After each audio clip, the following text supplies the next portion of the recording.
এদিকে বাংলাদেশের মাটিতে না পারলেও গতকাল লন্ডনে কঠিন অ্যাকশন চালিয়েছে আওয়ামী লীগের নেতাকর্মীরা। লন্ডনে ডক্টর ইউনূসের গাড়িতে হামলা করেছে আওয়ামী লীগ এবং ছাত্রলীগ সংঘবদ্ধভাবে।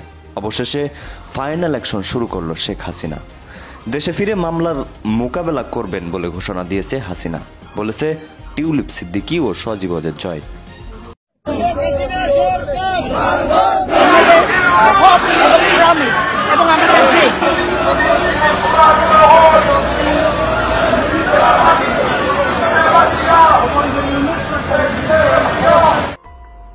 শেখ হাসিনা বোধহয়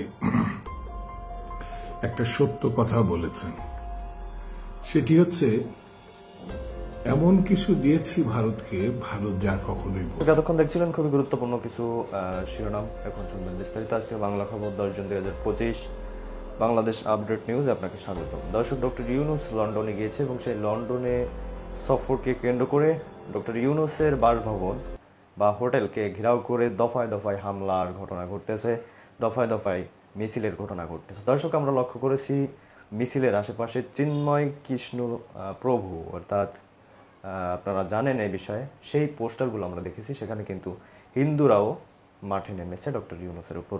দর্শক, চলুন আমরা শিরোনামে তো দেখেছি, এবার একটু অন্যরকম কিছু দেখে আসি। বিএনপি যে সরাসরি ইন্ডিয়ার পক্ষে, সেটা আজকে প্রমাণ হয়েছে সেই দুদুর মুখ থেকে, যে তিনি বলেছে যে শেখ হাসিনা যা দিয়ে গেছে ভারত সেটা কোনোদিন ভুলতে পারবে না। দর্শক, কথা নয়, চলুন আমরা বিস্তারিত দেখা শুরু করি। আশা করি সঙ্গেই থাকবে। দাবি তুলবে ইউনূস দুই রাজাকার এই মুহূর্তে বাংলা চান।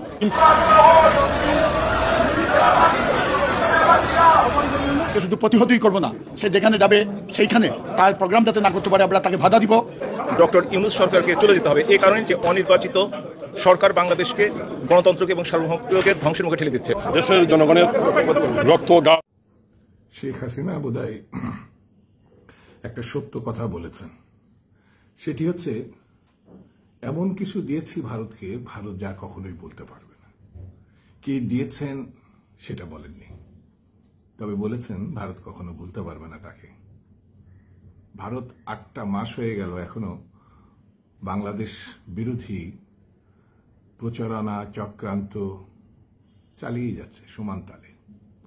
ইদানিং ভারত যে একটা সাম্প্রদায়িক দেশ, তারা প্রতিটা পদক্ষেপেই সেটা প্রমাণ করছে। ভারত তো হিন্দুদের জায়গা না, হিন্দুদের রাষ্ট্র না। এটা ভারতে হিন্দু, বৌদ্ধ, খ্রিস্টান, বিভিন্ন শ্রেণী পেশার মানুষ, জাতি উপজাতি, নানান গোত্রের একটা দেশ। কিন্তু মিস্টার মোদি এমন একটা ধারণা দিতে চায় এটা হিন্দুদের দেশ। বিজেপি ক্ষমতায় সাম্প্রদায়িক দল, কিন্তু তাদের সংবিধান তো সব মত পথ বৌদ্ধ স্বীকার করেছে। তাহলে শুধু মসজিদ ভাঙবেন, মুসলমানদের হত্যা করবেন, এমনকি গোত্র, বিভিন্ন গোত্র। হ্যাঁ, আমরা জানি যে ব্রাহ্মণ বাদে নিম্ন শ্রেণীর বর্ণ প্রথা হিন্দু ধর্মের মধ্যেই সরকার এটা উল্লেখ করেছেন। সরকার না, তাদের ধর্মগুরুরাও। সেখানে বর্ণপ্রথা এতটাই তীব্র, নিম্নবর্ণের হিন্দুদেরকে নির্মমভাবে তারা নির্যাতন করে, কখনো কখনো হত্যাও করে। তারা যে পাত্রে পানি খায়, সেই পাত্র ব্রাহ্মণ তো দূরে থাক, উচ্চবর্ণের হিন্দুরা ছুঁবেও না, ছুলে নাকি তাদের জাত যায়। এদের সঙ্গে বসবাস করা দুরূহ বিধায় 47-এর আগে মুসলমানরা সিদ্ধান্ত নিয়েছিল তারা আলাদা একটি রাষ্ট্র করবে। এ নিয়ে হিন্দুদের নানা ধরনের মত পথ, নানান ধরনের বক্তব্য ছিল। যোগেন্দর বাবু, যিনি একসময় সম্ভবত স্বরাষ্ট্র প্রতিরক্ষা মন্ত্রী ছিলেন বিজেপির, তার নামটা আমি ভুল বললাম কিনা জানি না, তিনি একটা বই লেখার কারণে তাকে বিজেপিতে বহিষ্কার করা হয়েছিল। তিনি বলেছিলেন মুসলমান না, হিন্দুরা তাদের একচোখা নীতির কারণে পাকিস্তান সৃষ্টি হয়েছিল। এখন হাড়ে হাড়ে উপলব্ধি করছে হিন্দু, নিম্নবর্ণ এবং অন্যান্য জাতি গোষ্ঠী ধর্মের মানুষরা, ব্রাহ্মণ শ্রেণী কত নির্মম, কতটা নির্দয়। এ কথা কেন আমি বলছি? ইদানিং বিভিন্ন সংবাদ আমাদের দেশে আসছে। ওই যে প্রথমে শুরু করেছিলাম শেখ হাসিনাকে দিয়ে, এমন কিছু তিনি দিয়েছেন ভারত ভুলতে পারবে না। শেখ হাসিনা, শেখ পরিবার ছাড়া বাংলাদেশ আছে, তাদের আর কোনো ভবিষ্যৎ আছে কেউ কোনো মানুষ মনে করে না, এমনকি আওয়ামী লীগও মনে করে না। তাহলে এখনো তার মধ্যেই মিস্টার মোদি এবং হিন্দুস্তান বসে থাকলে তাদের কি কোনো লাভ হবে? আমার আসসালামু আলাইকুম। আমার আজকের ভিডিওর সারমর্ম বুঝতে হলে আপনাকে অবশ্যই ভিডিওর শেষ পর্যন্ত দেখতে হবে। দেখার অনুরোধ থাকলো, যদি না দেখেন সেই ক্ষেত্রে আপনি এর অর্থাংশ বুঝবেন এবং বিভ্রান্ত হবেন। আমরা দেশে এখন একেবারে স্পষ্টত দুইটা ভাগ হয়ে আছে, বিএনপি নির্বাচন এবং ডক্টর মোহাম্মদ ইউনূসের সংস্কার। আমি কারোর পক্ষেই যেতে পারছি না, এই জন্য দুঃখিত। কারোর পক্ষে যাওয়ার সুযোগও নাই। বেশ কিছু কারণ আছে, আমি কারণগুলো আপনাদের সামনে ব্যাখ্যা করব। আপনাদের যদি আমার সাথে একমত হলেও জানাবেন, দ্বিমত হলেও সেই আপনাদের মন্তব্যের ঘরে জানিয়ে দেবেন। প্রথমত ধরেন, আমি নিজে, আমার ব্যক্তিগতভাবে আমি নিজে চাই যে এখন এই মুহূর্তের কথা যদি বলি, তারেক রহমান ক্ষমতায় আসুক এবং বিএনপি ক্ষমতায় আসুক সামনের নির্বাচনে। আমি 5 তারিখের পরে আমার বেশ কয়েকটা ভিডিওতে আমি বলেছিলাম যে এই সরকারের যদি বর্তমান, অর্থাৎ ডক্টর ইউনূসের যে সরকার, এই সরকারের যদি প্রয়োজন হয়, তারা 5 বছর, 10 বছর, 20 বছর যতদিন ইচ্ছা থাকুক, কোনো সমস্যা নেই। আমি নিজেই বলেছিলাম।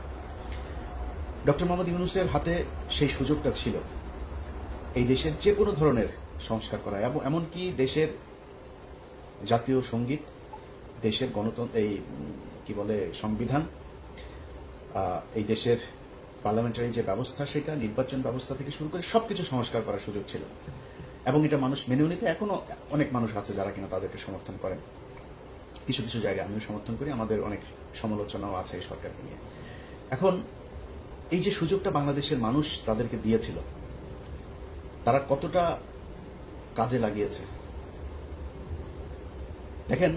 5 তারিখের পরে আপনাদের একদম খুব বড় আকারের যে বিষয়গুলো নিয়ে খুব আলোচনা হয়েছে, সেটা নিয়ে যদি বলি, ধরেন এই দেশের মানুষ ভারতের ব্যাপারে প্রচন্ড রকমের সচেতন এখন, এবং তারা ভারতের যে কোনো ব্যাপারে তাদের জীবন দিতেও প্রস্তুত আছে। 5 তারিখের পর থেকে এই সরকারের বোঝা উচিত ছিল, এই গত 15 বছর শেখ হাসিনা যা কিছু করেছে তার বিহাইন্ডে ছিল হচ্ছে ভারত। তারা আমাদের ট্রান্সশিপমেন্ট বাতিল করেছে, আমরা ট্রানজিট বাতিল করেছে। তারা, আমি সহ, আমার ইউটিউব চ্যানেল সহ বাংলাদেশের বেশ কয়েকটা জাতীয় গণমাধ্যমের ইউটিউব চ্যানেল তারা ব্লক করেছে। আমরা তাদের চ্যানেলগুলো এখন পর্যন্ত বন্ধ করতে পেরেছি। তারা বিভিন্ন সীমান্তে এসে তারপরে আমাদের উস্কানি দিচ্ছে। তারা সেনা মোতায়েন করেছে, বিমান বাহিনী মোতায়েন করেছে, রাফায়েল মোতায়েন করেছে। আমরা তার জন্য কতটুকু কি করতে পেরেছি? আমরা তাদের এখন পর্যন্ত ট্রানজিট বাতিল করতে পারি নাই। আমাদের বন্দর এখনো তারা ব্যবহার করছে, তাদের ট্রান্সশিপমেন্ট আমাদের দিচ্ছে না, কিন্তু আমরা তাদেরকে ঠিকই সেটা দিচ্ছি। আসলে কি আমরা তেমন কিছু করতে পেরেছি? ফারুকি, তারপর এই আসিফ নজরুল, এই দুইজনের ব্যাপারে আমরা শুরু থেকে বলে এসেছি। সারা বাংলাদেশের আমার মনে হয় 95% মানুষ সবাই চেয়েছে, সবশেষ ছাত্ররাও চেয়েছে। ছাত্ররা যখন আমার ব্যক্তিগতভাবে আমার সাথে ছাত্রদের একটা দূরত্ব তৈরি হয়েছিল, মাহফুজ বলেন, আসিফ বলেন, নাহিদ বলেন, হাসনাত, সার্জিস, সবার সাথে একটা দূরত্ব তৈরি হয়েছিল। সেই দূরত্বটা এখন নাই, কিন্তু সেই দূরত্ব কেন তৈরি হয়েছিল? এই আসিফ নজরুলকে কেন্দ্র করে। এই আসিফ নজরুল আসিফকে প্রথম আলোতে নিয়ে গিয়েছে, প্রথমা প্রকাশনাতে তার বই প্রকাশ করেছে। আমি তাদের বিরুদ্ধে কথা বলেছি। এখন এই যে আসিফ নজরুলের বিষয়টা ছাত্ররা বুঝলো, বুঝার পরে তারপরে ডক্টর ইউনূসকে বলেছে তারা। আসিফ নজরুলের বিরুদ্ধে সতর্ক করার পরেও এই সরকার কি ব্যবস্থা নিয়েছে তাদের পক্ষে? এমনকি ডক্টর ইউনূস এখন পর্যন্ত গত 10 মাসে জনগণ চেয়েছে এমন কোনো কিছু কি তিনি করেছেন? তিনি মনে হয় খোঁজই রাখেন না। বাংলাদেশের মানুষ কি চায় সেটা তো না, তিনি যায়ও না, আসেও না। আপনি কোন সেক্টরটাতে যাবেন বলেন? গেল 10 বছর, এই 10 মাস যদি হিসেব করেন, এই দেশে চাঁদাবাজি হচ্ছে, এই দেশে ঘুষ হচ্ছে, দুর্নীতি হচ্ছে, অনিয়ম হচ্ছে, সবই হচ্ছে। কোনো কিছু কি বন্ধ আছে? এখন বিএনপি ক্ষমতায় থাকে, সব দোষ যদি বিএনপি সরকারের ঘাড়ে পড়ে, যাই হোক, যেটাই ঘটুক, এখন যা হচ্ছে এটার দোষ ডক্টর ইউনূসকে নিতে হবে। আপনি বন্ধ করতে পারেন নাই কেন এই দুর্নীতিগুলো? একটা নর্মাল, একটা ধরেন 111 সরকারও আপনার চেয়ে অনেক দুর্বল সরকার ছিল, বাংলাদেশের ইতিহাসে এত শক্তিশালী সরকার কোনোদিন আসে নাই। এত শক্তিশালী হবার পরেও আপনি এগুলোর বিরুদ্ধে ব্যবস্থা কি নিয়েছেন? পুলিশের নিয়োগ বাণিজ্য থেকে শুরু করে থানায় যে পরিমাণে ঘুষ এখন চলছে, অন্ধকার যুগের অবস্থা। আপনি বন্ধ করতে পারেন, এর দায় আপনি নেবেন না? কিছুই বুঝেন না তো আপনার থাকার দরকারটা কি? হঠাৎ করে এসে রাগ করে বলেন আমি তো থাকতে পারবো না, আমি থাকবো না। তো গার্লফ্রেন্ডের সাথে মানে মান অভিমানের বিষয় না তো, না, এটা দেশ চালানোর ব্যাপার। আপনি পারবেন না? এতগুলো স্টুডেন্ট মারা গেল, এতগুলো সাধারণ মানুষ মারা গেল, এই যারা আপনার সাথে এখন আছে এই স্টুডেন্টদের জীবন নিরাপত্তা ঝুঁকির মধ্যে ফেলে আপনি চলে যাবেন সবকিছু সব জায়গায় ব্যর্থ হয়ে? এটা তো হইতে পারে না। আপনাকে কঠোর হওয়া উচিত ছিল। এখন যাবেন আমি এখন মানে ঘাটটা সোজা করে তারপর দাঁড়াবেন, সেই সুযোগ আপনার হাতে নাই। কারণ আপনারা এই গেল 10 মাসে যেই সুযোগ হাতে পেয়েছিলেন সেটা কাজে লাগাতে পারেন নাই। জাতীয় সঙ্গীত নিয়ে আমরা কথা বলেছি, মনে হয় গায়ে সুরসুরি লাগে ওনাদের। আরে ভাই, জাতীয় সঙ্গীত নিয়ে আপনি আমার সাথে তর্ক করবেন? আমাদের কথা বললে মনে হয় বিশাল বিজ্ঞ কিছু লোকজন আমাদের এটা নিয়ে সমালোচনা করলে গায়ে লাগে। ভাই, কি কারণে থাকবে জাতীয় সঙ্গীত? আমার বলেন। জাতীয় সঙ্গীত আমার দেশের নাগরিকের লেখা না, জাতীয় সঙ্গীতটা আমার দেশকে উদ্দেশ্য করে লেখা না। এটা 1905 সালে বঙ্গভঙ্গ রদের সময়। বঙ্গভঙ্গ কি? আমার পূর্ব বাংলা পশ্চিম বাংলার থেকে আমরা আলাদা হব, আমরা এখানে সব ওই অচ্যুত শ্রেণীর হিন্দুরা, গরিব মুসলমানরা, আমাদের আলাদা বিশ্ববিদ্যালয় হবে, স্কুল হবে, প্রতিষ্ঠান হবে, আমাদের জন্য আলাদা বাজেট থাকবে শিক্ষার জন্য, এগুলো হইতে দেওয়া যাবে না। এই জন্য কলকাতার দ্বিকেন্দ্রীকরণ হবে বাংলাদেশের ঢাকায়, এটা তারা হইতে দিতে চায় নাই। যে কারণে বঙ্গভঙ্গ, সেই বঙ্গভঙ্গের পক্ষে সে কি বলে পতিতা ব্যবসায় আপনার এই যে রবীন্দ্রনাথ সেই করলো, লিখলো একটা, এক জায়গায় বাংলাদেশ কথাটা আছে, সুর আনলেন চুরি করে। মিথ্যা কথা, এটা বলেন মিথ্যা কথা কিনা? তো চুরি করা অন্য দেশের এক নাগরিক যে বাংলাদেশকে ভালোবাসে না, বাংলাদেশের বিরুদ্ধে যে কাজ করেছে এমন একজন মানুষের একটা গানকে আপনি রবীন্দ্রনাথের এই জাতীয় সঙ্গীত বানায় ফেললেন। এটার বিরুদ্ধে কথা বলে সমস্যা আছে নাকি? গায়ে লাগে না। আপনি করেছেন কি? ভারতের ব্যাপারে আপনি কি করেছেন আমার বলেন? ভারতের চ্যানেলগুলো এখন পর্যন্ত বন্ধ করতে পারেন নাই, তো কি করলেন? কোন জায়গায় কি হয়েছে? আমার 10 মাসে একটা জায়গা বলেন। এই দেশের পিলখানা হত্যাকাণ্ড দিয়ে হইল।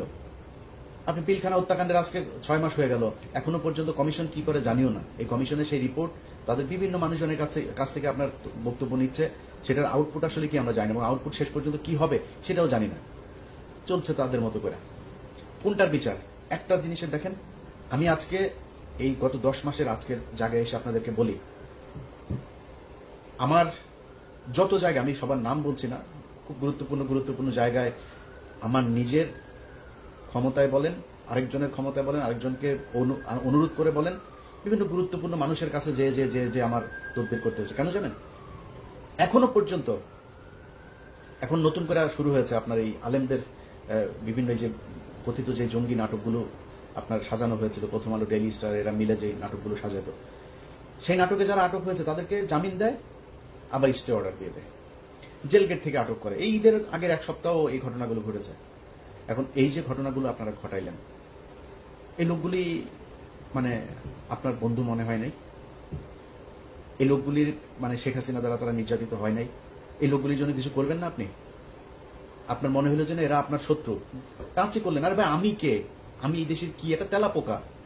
আমার জায়গায় বসে থেকে আল্লাহর কাছে শুকরিয়া আপনাদের বলে রাখি, এগুলো একসময় জানবেন, আমি সবার নাম নিচ্ছি না, এরা এসে আপনাদের কাছে বলবে যে কতজনকে জেল থেকে ছাড়ানোর জন্য সহযোগিতা করেছে, নানান ধরনের সহযোগিতা। আমার এই কোরবানির ঈদের মধ্যে একজন বলল, ভাই আমি কয়েকটা গরু দেবো আপনারে। তো ওই ভদ্রলোক, উনি যেহেতু ওনার নাম প্রকাশ করতে চান, আমি নামটা বলছি না, আমার বলল যে আপনার গ্রামে যদি গরিব মানুষজন থাকে তো আপনি কয়েকটা গরু নেন। আমার গ্রামে গরিব মানুষ আছে, কিন্তু তারপরেও তাদের খাওয়ার সুযোগ আছে, তারা যারা একদম নাই তার জন্য আপনার গ্রামে সবাই মিলে আপনার মাংস তুলে সবার বাড়িতে বাড়িতে পৌঁছে দেয়। কিন্তু জেলখানায় যে মানুষগুলো আছে সেটা কি হবে?